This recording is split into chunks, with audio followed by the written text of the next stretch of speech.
Seharusnya orang-orang yang beriman semakin taat, semakin takut ia kepada Allah. Takut akan kembali lagi kepada maksiat sebelumnya.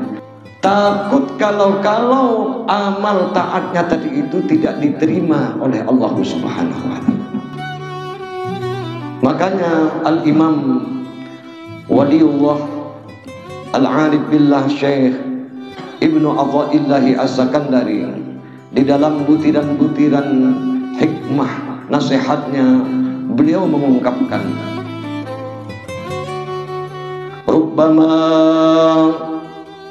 fataha laka babat ta'ah wa ma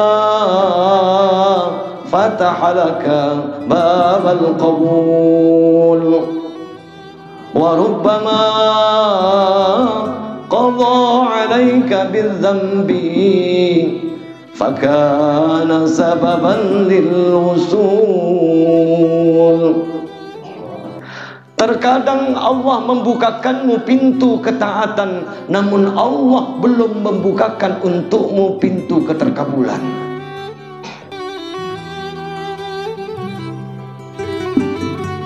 Begitu juga terkadang Allah Subhanahu wa ta'ala menetapkan atas dirimu suatu dosa. Justru dengan adanya perbuatan dosa yang telah Allah berikan padamu, Allah tetapkan padamu, bisa menjadi sebab sampainya, kenalnya, wusulnya dirimu kepada Allah Subhanahu wa ta'ala. Makna daripada hikmah ini mengingatkan kepada kita, bagi orang yang taat jangan terlalu bangga dengan ketaatannya. Jangan terlalu menyombongkan usaha taatnya. Begitu juga mereka yang sedang bergumul dengan maksiat, janganlah pernah berputus asa. Karena setiap satu tetes butiran air mata penyesalan daripada orang-orang yang bermaksiat, bisa jadi itu penyebab ia sampai bertemu dengan Allah Subhanahu wa ta'ala. Maksiatun awrasat dallau waftiqara khairum minat ta'ati awrasat izzau wastikbara.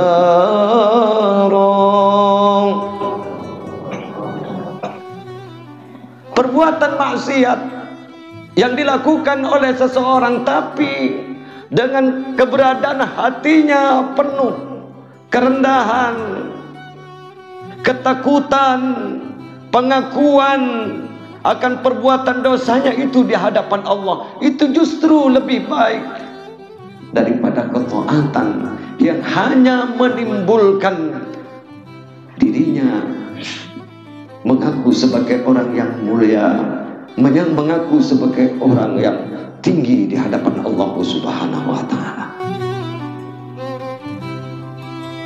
Hadirin yang dimuliakan oleh Allah, kami lalu teringat sebuah kisah yang disampaikan oleh pengarang kitab Fathul Mu'in, bahwa ini kisah juga berasal daripada hadis sahih diriwayatkan oleh Imam Muslim. Dahulu ada seorang ahli maksiat, dan memang benar-benar orang ini sangat-sangat durhaka kepada Allah Subhanahu wa ta'ala. Saking durhakanya, belum pernah melakukan satu ketaatan, belum pernah ia melakukan satu ibadah di hadapan Allah Subhanahu wa ta'ala. Akan tetapi hidayah telah menghampirinya. Lalu ia menyesali dirinya. Saya ingin bertaubat, saya ingin menghadap kepada Allah. Dan ia menuju untuk berkumpul dengan orang-orang yang baik.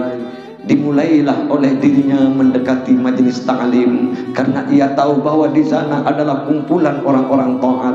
Bahkan yang mengisinya adalah selain orang itu alim, memang orang itu benar-benar diakui sebagai orang yang taat.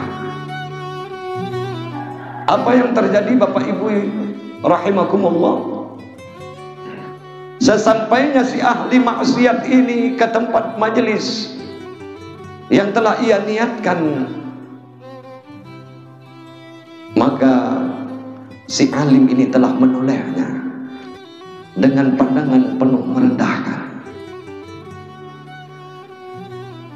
Si alim menolehnya sambil berkata, wallahi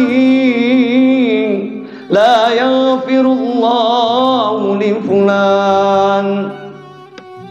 Begitu teks hadisnya di dalam Sahih Muslim. Demi Allah, kata si alim, Allah tidak akan mengampuni dosanya si fulan. Itu benar-benar dia sudah keterlaluan durhakanya kepada Allah. Kemudian teman-teman majelis yang lain menolehnya juga sama dengan pandangan yang hina. Bahkan sempat si orang alim itu mengusirnya. Kau tak pantas berada di majelis kami. Jangan kotori majelis kami. Keluarlah engkau dari sini. Menetes air mata si ahli maksiat ini. Benar-benar ia merasa terhina. Ia pun meninggalkan majelis itu, hadirin yang dimuliakan oleh Allah. Namun dengan penuh harapan Allah mengampuni dosanya. Lalu tak lama kemudian Allah subhanahu wa ta'ala telah mengutus malaikat Jibril untuk datang kepada nabinya itu ulama. Kemudian Allah berkata padanya, waqal man zalladhi yata'alla alayya bi alla anfiru li fulan. Siapa yang sudah berani memakai-makai namaku, kata Allah. Siapa yang berani? Apakah engkau wahai orang alim berani mengatasnamakan diriku bahwa sesungguhnya aku tidak mengampuni dosa si fulan itu? Lalu Allah lanjutkan, qad ghafartu lahu, sesungguhnya aku telah mengampuninya. Aku mengampuni dosanya. Wa ahbattu laka wa ahbattu amalaka. Akan tetapi aku juga menghabiskan, melebur, hanguskan kebaikan-kebaikanmu wahai alim. Hadirin yang dimuliakan oleh Allah subhanahu wa ta'ala. Inilah maknanya kita semakin taat, semakin takut kepada Allah. Semakin ada kekhawatiran. Takut kalau amaliah kita ini tidak dikubur Allah. Takut ini hanya masa hidup saja kita sibuk dengan ibadah, sibuk dengan memperjuangkan agama Allah. Tahu-tahu akhir hayat kita su'ul khotimah wal'iyadzubillah. Maka harapan itu harus ada di dalam hatinya orang yang beriman. Ya Rabb, hanya atas rahmat dan kasih sayang-Mu ya Allah.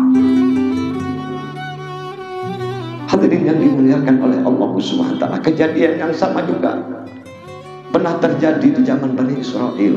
Ketika seorang ahli ibadah, ia sedang bersujud dengan khusyuknya kepada Allah Subhanahu wa ta'ala. Lalu ada seseorang menginjak kepalanya, dia pun bersumpah atas nama Allah. Sesungguhnya demi Allah aku tidak akan mengampunimu, katanya. Demi Allah aku tidak akan mengampunimu. Maka Allah marah kepadanya. Lewat nabinya Allah juga berpesan kepadanya, katakan kepadanya, sesungguhnya justru dia yang tidak diampuni dosanya oleh Allah. Kita tahu bahwa Allah ini maha penerima taubat, maha pengampun atas segala dosa. Ilahi las tulil firdau si'ala. Ya Rabb, tak pantas kata Abu Nawas, aku ini menjadi penduduknya ahli syurga Firdaus. Wala aqwa azab naril jahim. Tapi aku tak kuat untuk mendekam tersiksa di neraka-Mu ya Allah. Fahaban lintaubatau waghfir dhunubi Katakan padaku, taubat nasuha, ampuni segala dosaku. Fa innaka ghafirun dzambil azim. Fa innaka, sesungguhnya engkau ya Allah, ghafirul dzambi, pengampun dosa. Jadi Allah ini mengampuni dosa kita. Jadi jangan khawatir, taubat saja, kembali kepada Allah, Allah akan ampuni. Jadi kalau ada seseorang memakai nama Allah lalu tidak mengampuni sesama saudaranya, Allah merasa tersinggung. Aku ini pengampun, kata Allah, jangan kau pakai nama aku untuk tidak mengampuni hambaku, kata Allah.